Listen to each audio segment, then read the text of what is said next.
მოგესალმებით ძვირფასო ტელემაყურებლებო.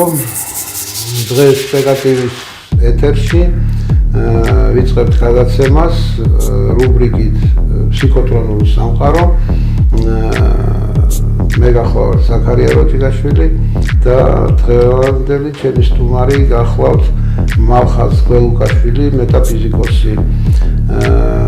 როგორც ირკვევა და როგორც ვიცით, ბატონ მალხაზი გახლავთ ოკულტური მედიცინის მკვლევარი. თქვენ ძალიან ვინც მიცნობთ, მე იცით რომ მე თვითონ ექიმი ვარ, ჩემთვის ძალიან საინტერესო იქნება ამ მიმართულებასთან გაცნობა და მასზე საუბარი.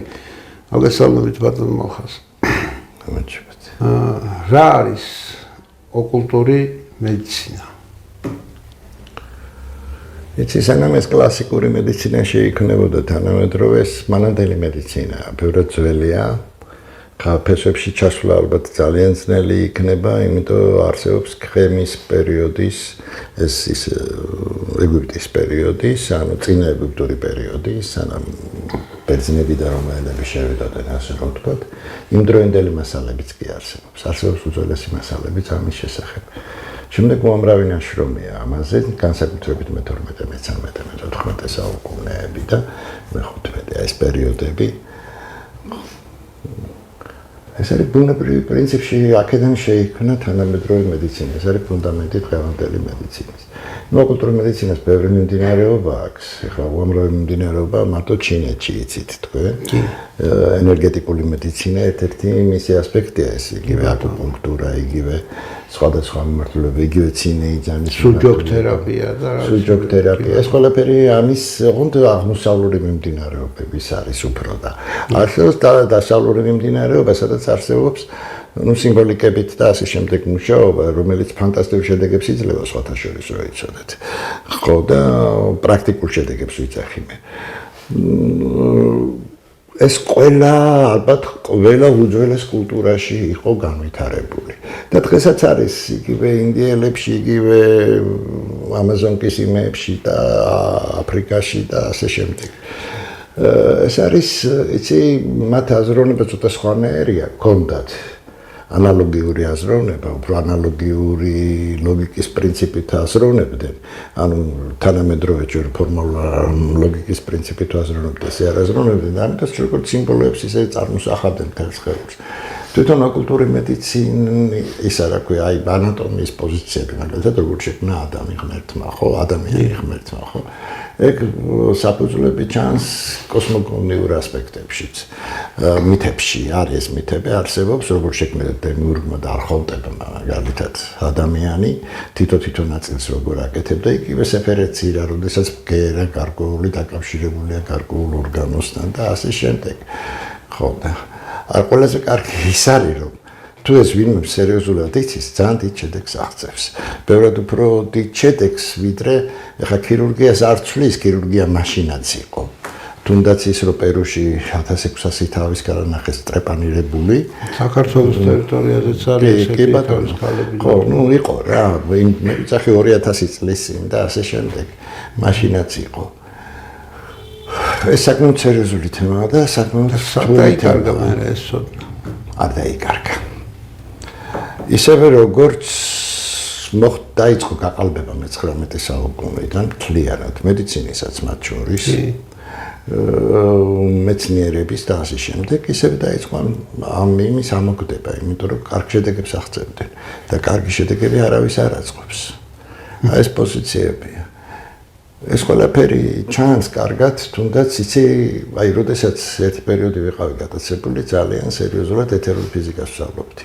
ახლა მე ფიზიკა, მათემატიკა, ქიმია, ესეთ საგნები არ მეჭირს, იმიტომ ეს მიმართულებები მაქვს უნივერსიტეტში დამთავრებული. ხო და სერიოზულად რო ჩავიდექი რა აღმოაჩინე, იცი, 173 მეცნიერი მუშაობდა მე-19 საუკუნეში ფიზიკოსი, ეს ეთერულ ფიზიკაზე. რომელიც დღეს აკრძალულია, ისევე აკრძალული როგორც ტორსიული ფიზიკა, როგორც კინეტიკა, ბგერის ფიზიკა, ასე რომ ვთქვათ, გარკვეული. იქ ღრმა ფაზები აკრძალულია, ხო და ნუ ძველ მასალებში ჩავწერი. იგივე მაგათად გაუცებული ვიყავი, როდესაც პირველი წიგნი, ორიგინალი წიგნი ვნახე იმისი მენდელეევის. მენდელეევი იყო მუსიკოსი იყო და არა ქიმიკოსი და კაცმა ამხელა პერიოდული მართლა ფანტასტიკაა პერიოდული სიმღერა. პირველი ელემენტი ეგრევია შეცვლილი. რის შედეგადაც ჩვენ უკვე ვეღარ იგებ როგორ იქნება ელემენტები ბუნებაში და სამყაროში. ხო და ამ დროს კაცი გატაცებული იყო პითაგორათი და სფეროთა მუსიკით. სფეროთა მუსიკა ეს არის პითაგორას თეორია, ჰარმონიის თეორია, რომელსაც ჩამოყალიბდა. და სხვათა შორის ოკულტურ მედიცინაში ძალიან დიდი გამოყენება აქვს მაგ ცოდნას. ბგერაფერი და ფორმის პოზიციას რა. ხო და რიტმის პოზიციას კიდე ასევე დროის ფაქტორს განსაზღვრავს. ხო და საკმაოდ ღრმა დიდი მეცნიერება და ღრმა მეცნიერება, რომელიც ფანტასტიკურ შედეგებს იწევა. ხა ქირურგიას იმიტომ ქირურგია ალბათ მედიცინაში ერთ-ერთია, რომელიც შედეგს იძლევა, ოღონდ ცოტა სხვანაირად. და რთულ სხვა პოზიციაში. ისინიც აკეთებდნენ მაშინ ქირურგიულ ოპერაციებს. მაგრამ საინტერესო რა არის? აი პირველი ის რო არის პერიოდი. აი ეგვიპტელები ხო ეს ხემის პერიოდის, ანუ ეს მიახლოებით ალბათ 7 ხლა რაც არის მასალები ნაპოვნი 7-8 წლის წინანდელი. იქ არის ესეთი მომენტი აღწერილი, რომ ადამიანის სხეული ხო შედგება კასკან, ხო? ეს არის ორეული ფიზიკური სხეული, ანუ ეთერული სხეულია თავისი არსით და ამ ეთერულ სხეულში ორნაირად აურას რო ეძახით, ხო? ეთერული სხეული არ არის აურა, ეს სწორი არ არის საერთოდ მიდგომა. აურა ენერგეტიკული ასპექტია, რომელიც ემოციურ სხეულთან არის, ანუ ასტრალურ სხეულთან დაკავშირებული. იმას აქ თეთრი აპკივით ჩანს ადამიანის გარშემო და ერთ-ერთზე იმეორებს ადამიანის სხეულს. დღეობნება ესეთი ის არსებობს, რა ქვია, ფირფიტა, სადაც წერია. აი თუ შენი ხა ცუდად გახდაო და ხა არის აი ეს ხორცი. რეალურად თუ შენი ხა ცუდად გახდაო, ესე იგი კაშია პრობლემაო. მოეფერე კაცო, დაელაპარაკეო და შენი ხა კარგად გახდებაო. ნუ კათან როგორ არის, იცი, კაში დადის ორი გველი. რომელმაც ყველაფერი იცის ამ ადამიანის შესახებ. გენეტიკური კოდი. ერთ-ერთ ფირფიტაში, რომელიც გენები. ხო, ერთ-ერთი ფირფიტა, რომელიც 90-იანის დასაწყისში 80-იანის ბოლოს ითარგმნა, ვერ გეტყვი, რუსულად წიგნი გამოვიდა უკვე თარგმნილი 90-იანის დასაწყისში. ამ ფირფიტის იმაზე და რო წავიკითხე, შოკში ვიყავი. 231 კოდი რო არის წყვილობითი ბინარული პოზიცია და 15 მეტაგენი გენში. და აღწერილია ჩვენს დახარჯვა მე-7000 წლებში. ანუ ხო ხვდებით ახლა მე რა დონეზე ვსაუბრობ, რა ფაქტობრივ მასალაზე ვსაუბრობ. შემდეგ ნუ შოკში გაგდებს იგივე სეფერეცირა. იცით ხო სეფერეცირა, ეს არის ნუ ეძახიან აბრაამის წიგნს, კნიგა ტვარენი, ანუ შემოქმედებითი წიგნი, შესაქმის წიგნი. ითარგმნება ესე, ყოველ შემთხვევაში არის მე-5 საუკუნის. თავიდან როდესაც პირველად გავეცანი, მე ორიგინალშიც ვარ გაცნობილი ამ წიგნს, რო გავეცანი, ნუ რატომღაც მეკონა, რომ ეს პირველი წიგნია, რომელიც ებრაელებმა დაწერეს, კაბალა მაგაზია პრინციპში აწყობილი, ისა ეს მაგარი რაღაცა ვიპოვე, ხო იცით როგორც ხდება ხოლმე. მე რო გავყევი, ჩვენს დახურცხონდა პირველ 1000 წლებში, მეორე 1000 წლების მასალებში, ხო? ეს უბრალოდ გადახმხერებულია. იქიდან, ანუ ჯერ კიდე როდის იცოდნენ ბგერის ასპექტის, იგივეა მე მაგ საფუძველზე ამბობს ქებადდება ქართული ენისა რო არის აწყობილი. მაგრამ იგივე საფუძველზე ამბობს იქ თითოეული ბგერის ორგანოსთან დაკავშირებაა მოცემული. თითოეული ბგერის ორგანოსთან დაკავშირებაა. მეთოდიკებია საოცარი. მაგალითად წინაიწანის კორნალები ორგანოებს ელაპარაკებიან და ეგრევე სწორდება ორგანოები. ნუ ეს საოცარი მომენტი, ეს თელი ტექნიკაა და იმიტომ ვიძახი, ანუ ორგანოებს სხვანაირად განიხილავენ.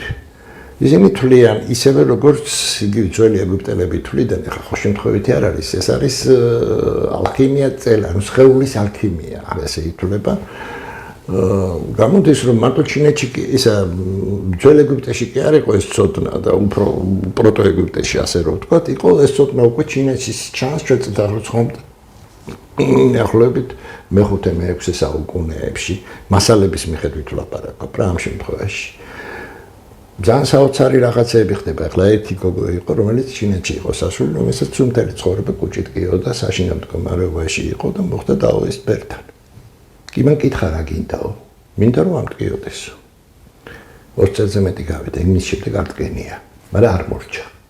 იცი რატო არ მორჩა? იმიტომ რომ მან თხოვა, მინდა რომ არ მტკიოდესო. მიხვდით? ანუ შენ უნდა რასაც უკვე მოთხოვნა ზუსტად დასვა. თუ არ ზუსტად მოთხოვნა, შედეგს იმას ღებულობ, რასაც თხოვობ რა. ნუ ეს მე სახარებაშიც არის, ბევრი მეებში არის. აი ეს მაგალითად, რასაც ქრისტე აკეთებს საოცრებს, ეს არის თეოლოგია. ოკულტური მედიცინის ერთ-ერთი მიმდინარეობა და პრაქტიკულად გეთდება. აი, ჩემს ლექციაზე თუ მოხვალ ოკულტური მედიცინის როცა ვატარებ ამ ლექციებში, ნახავ იქვე როგორ ვაჩერებთ ტკივილებს, როგორ ვასწორებთ სხეულებს და ასე იქვე წამში ერთი სიტყვით გეთდება ყველაფერი. ეს გეთდება შენ თუ იცი, შენ უკვე შეგიძლია გააკეთო. და შენ უკვე შეგიძლია იგივე ფორმულის შედგენები რო არის. უამრავი ფორმულები არსებობს უძველესი. უბრალოდ იმისათვის რომ ის წაიკითხო, კარგად უნდა იცოდე. რა თქმა უნდა. ხო, თვითონ იმ ხაზობრივი დამწერლობის ტექნიკა რა. მაგასაც ხსნი, თვითონ მაგაზე ლექცია ხოლმე, როგორ უნდა შეადგინო ფორმულა რაღაცეები და შენ წარმოიდგინე რა ჩვენები იქ იყვნენ კონფერენციაზე მაშინ. ისინი ადგენენ უკვე. ექიმისთვის ადვილია. როცა არა ხარ ექიმი, ცოტა რთულია და რატომ როგორ ხდება ეს ყველაფერი? არ არის საკმარისი შენ უბრალოდ ავადმყოფობა იცოდე და იმაზე აკეთო ის. არა, უნდა იცოდე პროცესი ავადმყოფობის. ამის გამო ხშირად გიწევს, ხო, ნუ ჩაიხედო მასალებში, წიგნებში, იმეებში შეისწავლო და ავადება და მერე ადგენ ფორმულას. ის ფორმულა იწყებს მუშაობას. თუნდაც ჩვენ ესეთი პრაქტიკა, მაგალითად, ღამე 2 საათზე დავინახე, ეხლა ახალ ამბავს ვიცახი მე. დავინახე, რომ ერთ-ერთი ახლობელი ყველა მიწოდა იქა, დაწერა იმან, რომ სამადყოფოში გადავიყვანეთო. მეტი არაფერი. ეგრევე დაურეკე, უთხარი სურათი გადმომიგზავნე. გადმომიგზავნე სურათი. რეანიმაციის შეყვანა ვეღარ მოასწრეს, გამოიყვანეს, კარგად გახდა. დეტოქსიკაციის ფორმულა ჩავდა და დამთავრდა. კარგად გახდა. ესე შეიძლება ყველაფრის გაკეთება. აბსოლუტურად ჩემთვის დისტანცია როგორ? დისტანცია. დისტანცია არა, თუ გინდა მთვარეზე დასვი, თუ გინდა galaktikis პოლოში დასვი. მანძილი არ არსებობს და იმიტომ სინამდვილეში მანძილი არ არსებობს, იმიტომ რომ სამყარო სხვანაირად არის აბსოლუტურად მოწყობილი. ხო და აი ამ პოზიციებს ყველაფერს სწავლობს ოკულტური მედიცინა. და საკმაოდ რთული თემაა. ზოგადად იყო ოკულტიზმში არსებობდა 2 ტიპის ხელდასმა დღეს პოდიში. ესე რო აქ თან პრეტენზია წავა ორთვიან კურსებს გაივლის და ხელდასმულია, ეგრე არ ხდება. ხელდასმა აღიარებაა და იმიტომ. უნდა შეხვდე ამისთან სასწავს თლიანად და იმათ უნდა გაღიარონ უხმოთ თანაც პირველი ომის დაგინახა თუ რა იციან შეგიძლია თუ არა ხარ თუ არა. არსებობს 2 ხელდასმის პრინციპი არსებობდა. ერთი იყო კუნალის ხელდასმა და მეორე იყო მეომრის ხელდასმა. მეფე მაგალითად მეომრის ხელდასმაა ზოგადად ძველ პერიოდში და ქურუმი იყო კუნალის ხელდასმა. აი მაგალითად დავით აღმაშენებელი მესიის მახვილი ეს არის მეომრის ხელდასმა. კარგი იქნება თუ დეტალურად გამოიკვლევენ და ამოყრიან მაგ მასალებს. შემთხვევით არ იყო 200 კაცი ჩამოსული საქართველოში. ისინი ყველა იყვნენ ტამპლიერები და ტამპლიერები ერთ-ერთი მიმდინარეობაა ოკულტური, ხო? რეალობაში როგორც როზენკრაიცერები და ასე შემდეგ. ისინი პრაქტიკოსები იყვნენ, თეორეტიკოსები კი არ იყვნენ. ხო და ძალიან მაღალი დონის. პრინციპში ეს კლასიკური მედიცინის შექმნა დაიწყო ბევრად ადრე პარაცელსის მერე, პარაცელსი ალქიმიკოსი იყო ცნობილი, მაგრამ როგორც კლასიკური მედიცინა ესეთი შემოვიდა ალბათ მე-19 საუკუნის მეორე ნახევარში. 150 წელია 200 არც არის, ხო? მანამდე სულ ეს მედიცინა მუშაობდა. და შედეგები 10-ჯერ მეტი ჰქონდათ ვიდრე ახლა აქ შედეგები. ახლა ესენი რო ლაპარაკობენ, ესე არ არის. აი ღრმა მაგრამ ცოტა იყო ყოველთვის მკურნალი, ნამდვილი მკურნალი იყო ცოტა. აქ ძალიან ღრმა ცოდნებთან გვაქვს. და ღრმა ფაზებთან კავშირი. საზაფანას კერტელი ოკულტური. იადიგარ დაუდი. კი, მაგრამ ეს უფრო ცოტა მარტივი ოკულტური მედიცინებია. არის უფრო რთული პოზიციები. ახლა მაგალითად როგორც იყო ფხოვში განვითარებული ფშავ-ხევსურეთში. აი იგივე რომ არის, რა ქვია, გველის მჭამელი. როხსნის ეგ პოზიცია. ხო და მე გადადიოდა იმას ბავშვობიდან ამზადებდნენ, ესე კი არ ხდებოდა, იმას ბუნებრივი მონაცემები რო ქონდა ადამიანს მე ბავშვობიდან ამზადებდნენ და ის ხდებოდა მკურნალი ხეცი, ძალიან მაგრები. თქვენი რა მომეწონა იცი იმ დღეს? აი ზუსტად მაგ დანაწილებაზე კას პოზიცია, ეხლა რო თქვი, ამას ეძახიან დაუის ტურში ქართულად რო ვთარგმნოთ პირველ გამახურებელს. მისი ცენტრი არის ჭიპი. ჭიპიდან გადის 8 დიაგონალი. ნებისმიერ მომენტში შემიძლია ნებისმიერ კაცს ესე პროსტო თითი მივადო და ინფარქტის მომენტში გავაჩერო ინფარქტი. წამის ამბავია. უცბად ჭირდება. შეგიძლია ნებისმიერ ღვიძლზე შეხვიდე, იმაზე შეხვიდე, ყველგან შედიხარ. და ეს არის პირველი გამახურებელი ადამიანის ორგანიზმის. მეორე გამახურებელი ადამიანის ორგანიზმის ეს არის თიმუსის თავზე ზუსტად. კერდუკანა ჯირკვალი. ხო, კერდუკანა ჯირკვალი. და მესამე გამახურებელი არის აიაკშუბზე, მესამე თვალის მიმდინარეობაში, ანუ ვეგეტატიურ ტვინზე გადიხარ პირდაპირ და ეპიფიზზე. თქვენ რაც ახსენით იქ, არც ერთ დაავადების მკურნალობას, როცა მკურნალობას იწყებენ, მე არ ვიცახი ავადმყოფობის გაჩერება. ტკივილის გაჩერება წამის ამბავია, ნებისმიერ ტკივილს გააჩერებ ნებისმიერი მორფის გარეშე, ეგ არაფერი არ არის. და საერთოდ წამლის გარეშე. მაგრამ მე ვიცახი მკურნალობას, როცა იწყებენ, ყველა რანგის მკურნალობა იწყება მუცლიდან. რატომ? ისინი თვლიან, რომ გალივ კოლინჭი ილექება მთელი ნაგავი. რომელიც იწვევს ორგანიზმის წამლას, სისხლის წამლას და ჩერეს ამ სისხლის წამლით მთელი ორგანიზმი ავადმყოფდება. იქ მოფერება თავისებური ენერგეტიკული ასპექტია. ენერგეტიკული ასპექტიც ძალიან საინტერესოა, იმდენად რამდენადაც როგორ არის იცი? 3/2-ზე ტრიალებს ჭიფში ამ მიდამოში ენერგია. აქაც და აქაც ზუსტად. მამაკაცის შემთხვევაში ყოველ 3 ბრუნზე, რომელიც საათის სიმართულებით მიდის, 2 ბრუნი მიდის საათის ისევ საწინააღმდეგოდ. სუფთა დედამიწის ელექტრომაგნიტური ველის პოზიცია და ქალის შემთხვევაში ეს ხდება პირიქით. აბსოლუტურად. ეხლა რომ ეს ხელებს იქნებენ და ვითომ დაავადებას აშორებენ და ზოგი აშორებს კიდეც შემთხვევით თუ ზუსტად გაარტყა აკეთებს კი ბატონო, მაგრამ ადამიანს აქვს როგორ გითხრა მუხტობრივი აგებულება. ამას ეხლა ოკულტურში ეძახენ აქტიურ და პასიურ ენერგიებს. ყველა ენერგია ელექტრომაგნიტური ველია, არავინ არ თქვას, რომ სხვა ველი არსებობს ორგანიზმში, სასიცოცხლო ველი, რასაც თქვი ელექტრომაგნიტური ველია. ამ სასიცოცხლო ენერგიის შემთხვევაში, როგორც აქვს მამაკაც შედგენილი, იმის აბსოლუტურად საწინააღმდეგო აქვს ქალს. და როცა თუ ეს ბალანსი დაირღვა, კაცი კარგავს მამაკაცურ პოტენციას, ენერგიას მთლიანად და ქალი ქალურ პოტენციას.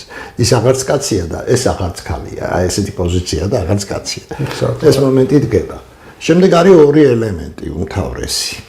ეს მე ვიცი ალქიმიის მიხედვით, იმ კანონების მიხედვით. ერთი პირველი ელემენტი ეს არის ქვედა ელემენტი ანუსის ღრუში. თქვენ იცით რომ ნებისმიერი დონის კრუნჩხვა კაცრო კლავს ისეთი შეგიძლია ზუსტად წუთში ნახევარი წუთი ერთი თითის დაჭერით გააჩერო. შორის ტვინს იმაშება პირდაპირ.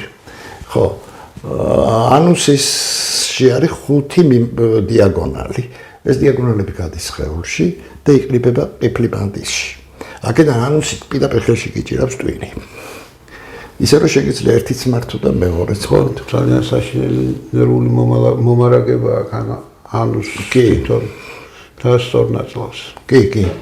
ხო და აქედან გამომდინარე უმთავრესად ადამიანის ითვლება ზუსტად ეს პირველი გამახურებლის, ანუ იგივე ეთერული სხეულის ფიზიკური მდგომარეობა, თვითონ ენერგეტიკული მდგომარეობა. ეს ითვლება უმთავრესად, ამიტომ ისინი თვლიან, რომ ძალიან დიდი მნიშვნელობა აქვს კუჭნაწლავის დგომა. თუ კუჭნაწლავი კარგად არის, ორგანიზმი კარგად არის. ყველაფერი, ტვინიც, მათ შორის ყველაფერი აბსოლუტურად. საოცრებაა და განივი კოლინჯიდან, ხო? წლების მდგომარეობა რეგულირდება თავიდან ბოლომდე. აბსოლუტურად. და თუ იცი, აი ზუსტად იმისთვისაც შემიძლია, მაგალითად მაქვს წნევა 100-ი 70-ს, ხო? წუთს ნახევარი 2 წუთი დამჭირდება, რომ გავიხატო 180-200. ძალიან მარტივია, როცა იცი მდგომარეობა, ჭახერტი იმით ანონსიდან და ვითამაშო რა, ნებისმიერ ამაში შეგიძლია ითამაშო. ეს იმდენად ღრმა ფაზის ცოდნებია და იმდენად საინტერესო ცოდნებია, რომ მე საერთოდ მიმაჩნია, რომ ამას სამედიცინოზე უნდა ასწავლიდეთ. და ეს უნდა იყოს ძალიან მაღალ დონეზე, იმიტომ რომ ბევრად უпроსოდ ნაკლებად მოწყვლადი გახდება ადამიანის სიცოცხლე. ძალიან დაეხმარება რა ადამიანს. საქმე იმაშია, რომ სამკურნალო საქმიანობა და სამკურნალო ცოდნა რაღაცნაირად ძალიან გაყვეს. გაარქვეს ეს ტრადიციული მედიცინა, მეორეს არატრადიციული მედიცინა. სინამდვილეში უკუპრესების ტრადიციულს ეძახიან ამას. და ამიტომ მოხდა ისე, რომ თითქოს მკურნალები ერთ-ეგრე საქმეს ემსახურებიან და ისინი ერთობას ვერასდროს ვერ ნახულობენ. კი, მართალია. ეს არის ზუსტად ის დაყავიდა იმატონას პრინციპით. მოხდა ეს და სწორი შენიშვნა დროა, რომ ისწავლებოდეს სამედიცინო სასწავლებლებში ეს ცოდნაც და ის ტრადიციულ მედიცინას შეავსებს. მე შემიძლია ვთქვა, რომ ბევრ რამეს მე მქონდა 56 წელს გამოშვებული 30-ტომეული რუსული ენციკლოპედია მედიცინის, ხო გახსოვთ? მე ვიღაცას ჩემს დაურეკე გერმანიიდან და უთხარი ვინმე ახალგაზრდა საჩუქე, ვისაც მედიცინა უყვარს მეთქი რა, იმიტომ რომ ფანტასტიკურია. ნებისმიერ დაავადებასთან რომ მივსულიყავი, ჯერ ვიღებდი ამ წიგნს. მაშინ რომ ჯერ კიდე არ იყო ის რა ქვია ინტერნეტი და ესე ვიღებდი ამ წიგნს, ავადმყოფობას გავეცნობოდი კარგად და მე ვკიდებდი ავადმყოფს ხელს. შედეგი იყო პრაქტიკულად 100-იანი. ხო, ეს რა არის იცი კლასიკური მედიცინის ცოდნა ძალიან ბევრ რამეს იძლევა. მე ძველ მედიცინაზე ვამბობ ახლა მაპატიოს ყველა, მაგრამ თანამედროვე გათლაინებით მედიცინა მე არ ვიცი. არა, გათლაინური მედიცინა არა. ეს მედიცინა არ არის. ეს ბიზნესი. მე ვიცახი რეალურ მედიცინაში. ამ ორი შერწყმა ძალიან დიდ რამეს იძლევა. იმიტომ ვიცახი. ახლა რა ხდება? ეს არის ძირითადად შედგენილი ლოგიკის, თანამედროვე ლოგიკის ლოგიკური მოსაზრებებით თანამედროვე მედიცინას ვიძახი. ის კი არა მის ბერიტაშვილის ფიზიოლოგია რა აქვს წაკითხული ახლა ეკინებს. ხო და ბერიტაშვილის ფიზიოლოგიის გარეშე პავლოვის ფიზიოლოგია თავის შვილებზე გამოიყენონ კაცო. ხო და ეს ამ მედიცინის ცოდნა ძალიან მაგდა. ის არის ანალოგიური. თუ იმასაც იგებ და იმასაც საფუძვლებში თუ წვდები და ყველაფერს იგებ, აქ უკვე როგორ ახარ იცი, როგორც თევზი წყალში. ფანტასტიკურად იწყებ მუშაობას და ძალიან დიდ შედეგებს იძლევა. ძველი მედიცინის მიხედვით, მე ოკულტური მედიცინის მიხედვით, საერთოდ სიტყვა იმათგან მოდის. მედიცინა ამათ კი არ დაარქვეს, მაშინ დაარქვეს მედიცინა. ძველი მედიცინის მიხედვით ძირ დაავადებების 90% უმრავლესობა, ტრამვისა და იმის ვენერიული და ასე შემდეგ ტრაგედიების გარეშე. ხო, დაავადების 90%-ის მიზეზი ფსიქოსომატური ასპექტია. ნებისმიერ განწყობას ემოცია ქმნის გარკვეული ორგანოს დაავადებას. ამდენად რო იცი, რომ ამას ეს ჭირს, უკვე იცი რა ჭირს და რატომ ჭირს და რა ემოცია აქვს. საკმარისია შეცვალო ეს ემოცია. აი ფანტასტიკურად ლექციების დროს მქონდა მე ესეთი შემთხვევა. თითქმის წელია დადიან კლუბი მე გაკეთებული და ერთგზეც მოინდომეს ადგომა და ეთქვათ რა ჭირდათ. ერთ-ერთმა გოგომ თქვა, არც ვიცოდით, არც უთქვიათ მანამდე, რომ ონკოლოგია ქონდა. გაქრა. ანუ ადამიანის ფსიქოლოგიურმა გადაწყობამ გააქრო დაავადება წამლის გარეშე, ყველაფრის გარეშე. კი ბატონო. ხო, მაგითო ვიცახი, მეორე სხვა რამე თქვა, მესამე ყველა გამოჯანმრთელდა. არავისთვის არავის არ უკურნალია. უბრალოდ ემოციის ცვლილებაც კი იწვევს მდგომარეობის ცვლილებას. უფრო საინტერესოს გეზღვით. ადამიანებს არსებობს ესეთი მდგომარეობა ადამიანის კანცეროფობიას ეძახით ჩვენ. მე პაციენტებს ძალიან ხშირად ვეუბნები, რომელიც მოდიან და იქ კი ვხორა, აი ეგეთებს ემართებათ. 10 ჯერ რომ გეტყვის ერთ კონსულტაციაზე, არც იქ არისო, არც იქ. ელემენტარულად უხსნი. არსებობს ძველი ქართული ანდაზა. შეძახინვა ხე გაახმო. ნუ ეძებ. ჩვენ პროფესიული დაავადებები ხო არსებობს? ჩვენ ცხოვრობთ აკვარიუმში. აკვარიუმში, აი მრგვალი აკვარიუმია. რომლის ხერია დედამიწა. სფეროს ცენტრში როდესაც გახარდა ინფორმაციას გასცემ. ეს ინფორმაცია ხომ ვერტიკალში აირეკლება და სფეროს ცენტრში თავზე დაგეცემა. ჩვენივრად არის, ამიტომ წყევლა მაწყევრისაა უნდა თქო. ეს თეორიული ასპექტები. ხო. და სხვა შორის ძალიან ბევრი პაციენტი იძახის თქვენი კონსულტაციის მერე აი გასაუბრების შემდგომ. რო გავედი აღარ მткиოდა. იატო, იმიტომ რომ სიმშვიდე შევიდა მასში. მაგას ვიძახი, ფსიქოსომატურია და ემოცია. ახსნა უნდა ამას პაციენტისთვის და უნდა მიახვედრო, რომ ეს სხვა რამის გამოა, თვითონ ნერვული ქსოვილი არ არის მოგეხსენება. რა თქმა უნდა. რადიკული დიახ ადამიანს და ფეხით გივა. ფანტასტიკურია, იცი? ჩვენ შეგვიძლია ერთი ძალიან საინტერესო მომენტს დავაკვირდით. როდესაც გარკვეული გენის იკვლევდა გარიაევი, იცით გარიაევი. გარიაევი ბიოფიზიკოსი იყო, ბიოლოგი, ბიოფიზიკოსი და ერთ გენს რო იკვლევდა, რო გაიტანა ეს გენი, აპარატმა მისი აღრიცხვა მაინც ყოველდღიურად ახერხებდა. აღმოჩნდა 5 წლის განმავლობაში შოკში იყო ეს კაცი. აღმოჩნდა რომ თურმე ამ გენს აქვს თავისი რა ქვია, ფანტომი. და ფანტომის აღრიცხვა ხდებოდა. იცი, ჩემთვის ეს ადვილი გასაგები იყო, იმიტომ რომ ნანუ ხონდა თავისი კას აქვს შიგნით და იმიტომ ფანტომი. რეალური ის არის და არა ეს. ახლა არის ესეთი გამოთქმა ნაგავი გენები რო არის, მუსორნი გენი. იქ წარმოუდგენელია ნაგავი. ეს როგორც წიგნი გაშალო ისეა. და იკითხება ეს. მატრიცა. ხო, მატრიცა, არანაირი ნაგავი გენი არ არსებობს. ყველა ნებისმიერი გენი, რომელიც არსებობს ადამიანის ხეობაში, აუცილებელია. ის არის ინფორმაცია. ეხლა ნებისმიერი უძველესი პერიოდის ოკულტისტისთვის რო გეკითხა, აი მე ვაზროვნებ, რო გეთქვა და აი ჩემი ტვინი აზროვნებს, რო გეთქვა, დაგცინებდა. ტვინი არაზე, ტვინი სენსორია გეუბნება. ეხლა ბოლო მომენტი არის ესეთი ნეიროფიზიკოსი, ძალიან საინტერესო ნეიროფიზიოლოგი და ნეიროფიზიკოსი, ამერიკელი ქალბატონი, მეცნიერებათა დოქტორი და მთელი ამბავი. მოხდა ერთ დღეს ესეთი რა. აიღო ტელეფონი და ვეღარ ლაპარაკობს. მისი ლექციები არის ახლა დევს. 8 წლის განმავლობაში გარესამყაროს გრძნობდა, მაგრამ ვერ ლაპარაკობდა, გაეთიშა ყველაფერი და სხვანაირად ხედავდა ყველაფერს. მარჯვენა ტვინი ჩაერთო მთლიანად და მარცხენა ტვინმა უარი თქვა. რა ხდება მარჯვენა ტვინში შენ მთელ სამყაროს ინფორმაციას ფლობ და მარცხენა ტვინში ხდება მისი გადმოტანა ნაწილის და მისი გააზრება. სიამოვნებაში ეს მიდის გარკვეული კონტაქტებია, მაგრამ ეს კონტაქტი მთლიანად ვერ იმაშვება. ამქანა საერთოდ მთელი სამყარო სხვანაირად აღიქვა და 8 წლის მერე ერთ დღეს ჭახბუცბად ისევ ჩაერთო და ჩვეულებრივი გახდა დოქტორია მეცნიერებათა. ასაკოვანი კალია. იმის შემდეგ დაიწყო ლექციების კითხვა და თქვა ეს ყველაფერი მე იყო შოკში, რატომ? იმიტომ რომ ეს ოკულტურ მედიცინა შეძდევს. ოკულტიზმი შეძდევს.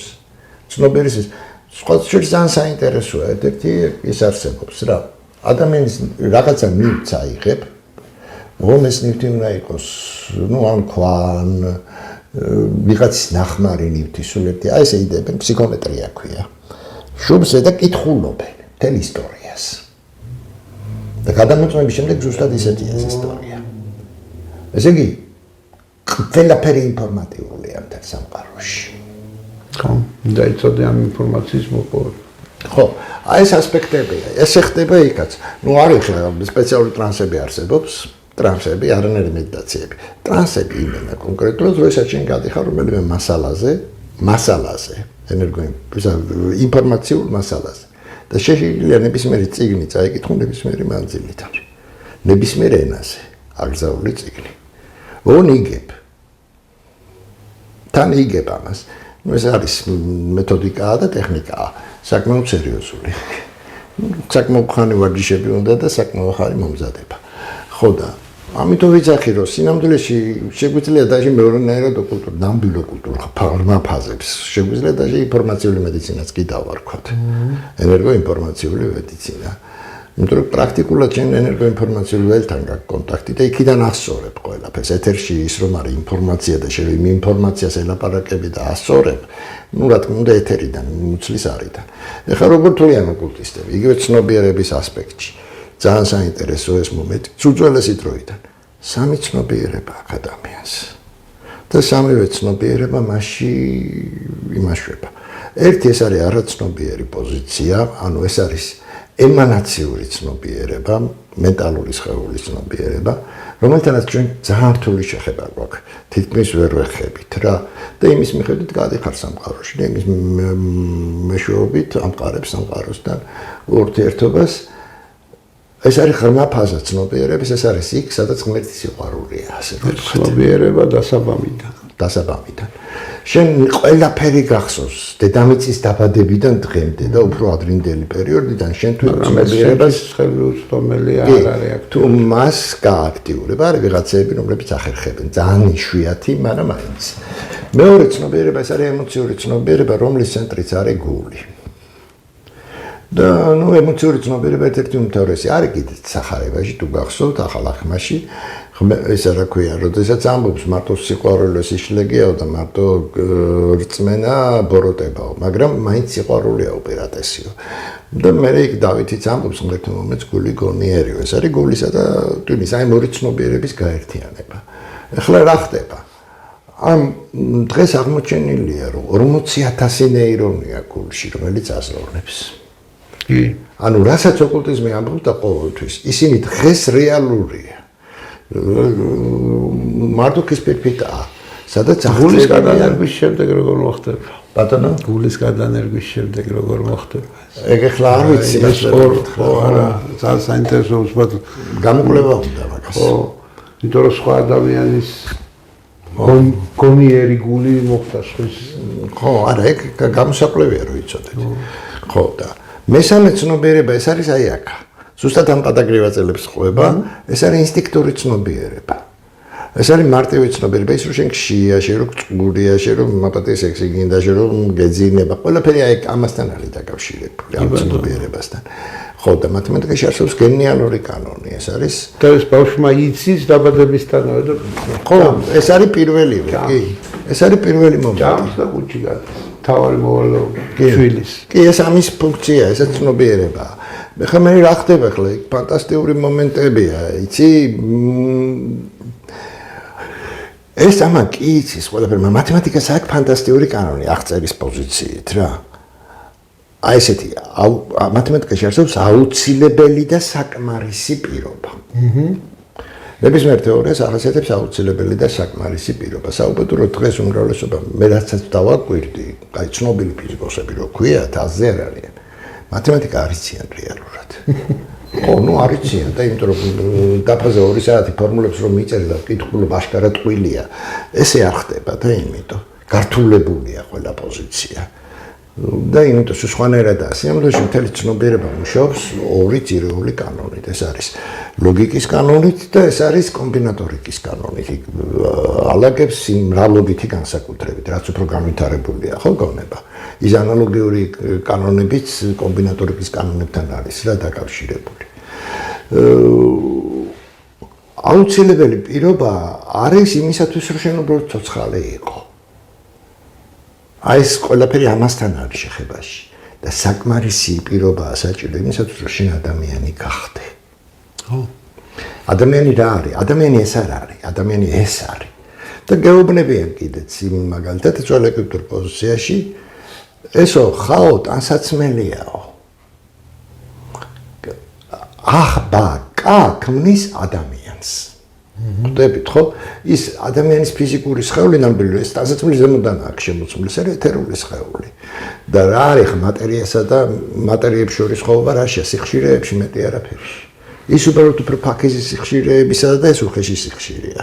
აი ეს პოზიცია და ეს კარგად ჩანს თვითონ ბიბლიაშიც. მეექვსე დღეს ღმერთმა შექმნა კაცის სახეთისა და ხატათვისა და მამაკაცად და კაცად ქნა იგი. მერვე დღეს იწევს ადამიანის კეთებას. თიხისაგან მიწისპირიდან გამოძერწა და მე სული ჩაბერა. აი ის ჩაბერა ამას. და ადამიანი მოაქცია ციხეში. აი ეს პოზიცია. და ეს ნებისმიერ გნოსტიკურ მასალებში ძალიან მაგრა ჩანს. მეხუთე დღეს სულს მეექვსე დღეს. ოღონდ კაცსა და ქალს ერთად ქმნის. ხო და აი ეს პოზიციები გაუშიფრავი რჩება დღეს ადამიანთა უმრავლესობისთვის. მე მგონი ერთი შოთა მიხვდა ლეპილომის ასწორია თუ იყოს. ხო იქ პოზიციები ძალიან მაგრაა აწყობილი. ერთადერთი ეს არის მე როგორ აიცე რო დაიმასიზამ ხო? აი მაგალითად იმათ სიმბოლურად ვთქვათ, მამაკაცის თავის ენერგეტიკული ასპექტი ტრიალებს საათის ისრის მიმართულებით, შიდა ენერგია. ეს არის აქტიური პოზიცია. მის საწინააღმდეგო მიმართულებით როცა ტრიალებს, ეს არის პასიური პოზიცია. ანუსის ნაწილი ტრიალებს პასიურ პოზიციაში. ქალში ეს ტრიალებს პასიურ პოზიციაში თავის პოზიცია და ანუსის პოზიცია ტრიალებს აქტიურ პოზიციაში. გამავალ არხებს ვიძახი, ელემენტებს ვიძახი. წინა ელემენტი მამაკაცის აქტიური პოზიციაშია, ქალის პასიურ პოზიციაში. კაცის უკანა ელემენტი პასიურშია და ქალის აქტიურში. როცა ამ ყველაფერს აჯამებ, გამოდის ჰარმონიული წყვილი. კი. და სრული, იმიტომ რომ როგორ არის პლუს განიზიდავს, მინუსი მინუსაც განიზიდავს, მაგრამ პლუსი და მინუსი ერთმანეთს რო ხდება, ჭახდა ეგრე ეკვრება. ამას ქვია არის ახსნილი უძველესი მაშინ ლათინურ ენაზე ქვია უნიო საკრა წმინდა შეუხლება. ეს არის სრულყოფილი შეუხლება. ანუ ადამიანი რომელიც უკვე როგორც წყვილი, ანუ კაცა და ქალად, აი ეს მომენტი არის ახსნილი. იცი მე ვთვლი რომ მე კი ერთ თვეში ვატარებ ამ ლექციებს ხოლმე, ესე ვაკეთებ ხოლმე, მაგრამ ეს არის როგორი თემა, იცი? და კარგია, როდესაც ახლა მე იქ ექიმები ბევრი მიზის. აი როცა იცის ადამიანმა ზოგადი ფიზიოლოგია და თანამედროვე მედიცინის რაღაცები ის უფრო ადვილად იგებს და ნუ ფანტასტიკურ შედეგებს იძლევა. მისთვის უკვე მკურნალობა არაფერი ხდება და გადარეულები მოდიან ხალხო, აი მე ესეთ შედეგები მივიღეთ, ესეთ შედეგები ალცჰეიმერზე, იმაზე, ამაზე, ნებისმიერ დაავადებას. აი ეს მომენტები ძალიან მაგარია. თერაპიაა პრაქტიკულად. ნუ რა თქმა უნდა ქირურგიაც არის თავისი, მაგრამ ქირურგია უკეთეს ვეღარ შექმნი, რაც დღეს არის. იმიტომ ქირურგია დაიხვეწათ თანამედროვე ტექნოლოგიები ისე ექიმები 19 საუკუნემდე ქირურგებს მედიკოსებად თართული. არა, არც იქ თვლიან მან და მაინც, მაგრამ არსებობს ქირურგია. საოცარი რა იყო, იცი, რამაც ძალიან იმას ჰიპოკრატე კაშის ქირურგებად იყენებდა ჰიპოკრატე პარიკმახერებს. კი. ეგრე იყო ძველი დალაქები. კალესი დანაქონდა იმას და ფურუნკულს გამოადენდა და მე განჩენს ხუნალობდა ექიმი. კი. და ის არა ტრაპანაციებს აკეთებდნენ ტვინის ესე არის ყველა. მაგრამ ობსიდიანის დანებს იყენებდნენ კაშის. ობსიდიანის დანებს იყენებდნენ და ნუ ეს გაოცებული ვიყავ, ემიგრად ონკოლოგიის დროს. ონკოლოგია როგორც დაავადება, ნუ ერთ-ერთი თეორია ესეთია, რაშიც ნობელის პრემია გაცემული 80 წლებში, რომ მძიმე მეტალის ჩანაცვლების შედეგად ანტიგენი, ესე გენი გადაიქცევა ანტიგენად და იქ იწყება უკვე პარაზიტული ცხოვრება. ხო? საქმე იმაშია, რომ გამორიცხავ დიფუზია ხდება. ანუ ლითონის იმას რო იყენებ, იქიდან გადასვლა ხდება. და წარმოიდგინე ონკოლოგიური ოპერაციებია ჩატარებული, რომელიც მე 30-40 წელია ნაცხოვრები, ნუ გამოკვლევის შედეგად პერუში. დანები ობსიდიანის. რომელსაც იყენებდნენ ქირურგიულ ხელსაწყოებად. ნუ ეს არის მიახლოებით მე-12-მე-10 საუკუნის. ჯერ ევროპელები არ არიან შესული იქა და ცივილიზაცია უფრო სერიოზულ დონეზეა. მე რო ვკითხო, ყველაზე ნაკლები ცივილიზაცია ევროპაშია. ყოველთვის ესე იყო, რო იცოდეთ. ჩვენ რასაც რეალურ ცივილიზაციას ვეძახით. ჩვენ ვურებთ ერთმანეთში. აი ეს პოზიციებია, ანუ ძალიან საინტერესო მიმართულებაა და ალბათ მე ვთვლი, რომ ზოგადად ადამიანებისთვის, თუმცა ეს როგორ ითვლება, იცი, მე მქონდა ამერიკელებთან საუბარი და იმათ მეთხრეს, რომ 10%-ია კაცობრიობა, 10-11% უნდა გადარჩეს კაცობრიობისა. და ჩვენი განადგურდება, იმიტომ რომ რეალურად ბოტები არიან. ბოტი ბიორობოტი. ბოტი რას ნიშნავს? ბევრი ბოტი რას ნიშნავს? როცა ემოციური სხეული არ მუშაობს. ადამიანი homo faber. ხო, ესეთები ძირითადად სოციოპატები არიან, ფსიქოპატები არიან. და ამას ეს ხელოვნურად ხდება, ხო, ეს ტელევიზიები, ეს ვიბრაციები სპეციალური, ეს ქიმიური ისინი, ტელეფონები, ხო, ზემოქმედების შედეგად ხდება. მეუთხარი არა მეთქი, 70% მეთქი, 30 უნდა გადარჩეს. ეხლა მე ცოტა ოპტიმისტი ვარ მაგ თვალსაჩინით. რო უყურებ საზოგადოებას, გატენილია ბოტებით. რა თქმა უნდა. ეხლა შენ ის გაწუხებს სიტყვაზე რომ აი შეხედე იმ უცებერმა რა ჩაიჭრა ჩავჭო შენ კოპოტი ხარ. შენ კი ადამიანი არ ხარ. იმიტომ ადამიანი რაც არის სხვა რამე, აი საკმარისი პირობა. შენ მეს ვერ აღიქო. და იმ საკმარის პირობას როგორც კი გადაცდები, უკვე სიხარბე იწყება. ფანტასტიკურად არის ეს ახსნილი პოზიციებში, იგივე ტრანსცენდენტულ ფსიქოლოგიის პოზიციებში, ან უძველეს დროში. როგორ არის ყველაფერი ხო ციფრებთანაა კავშირში ძველი მასში და ძირითადად 10 ციფრთან არის. ეს 10-იანი არის, იმიტომ რომ თითო სხეული, შიდა სხეული იყოფა კიდე 3 ნაწილად. ჯამში 9 გამოდის, ხო? ენერგეტიკური ცენტრიც ხო 9 არის ზუსტად. და მე-10 ეს თვითონ ფიზიკური სხეულია, რომელიც გარედან ხორცად გაწვია. რომ იყვები ესეთი მორალურ-ეთიკურ ასპექტში ესეა. უმაღლესი პირველი იმპულსი, რასაც ქვია, მას მორალურ-ეთიკურ ასპექტში სიყვარული ქვია, ეს არის ღმერთი. მისი, მაგრამ ყველაფერს აქვს თავისი ანტაგონიზმი, დუალისტური პოზიცია, ბინერულია სამყარო და იმიტომ.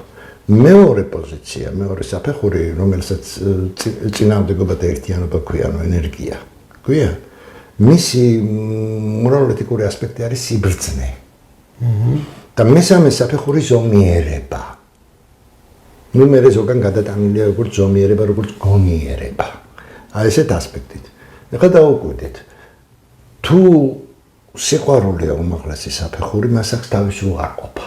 უარყოფა სიძულვილი ვერ არის. არის პატივმოყვარეობა. ნახეთ რა კარგადაა მოცემული.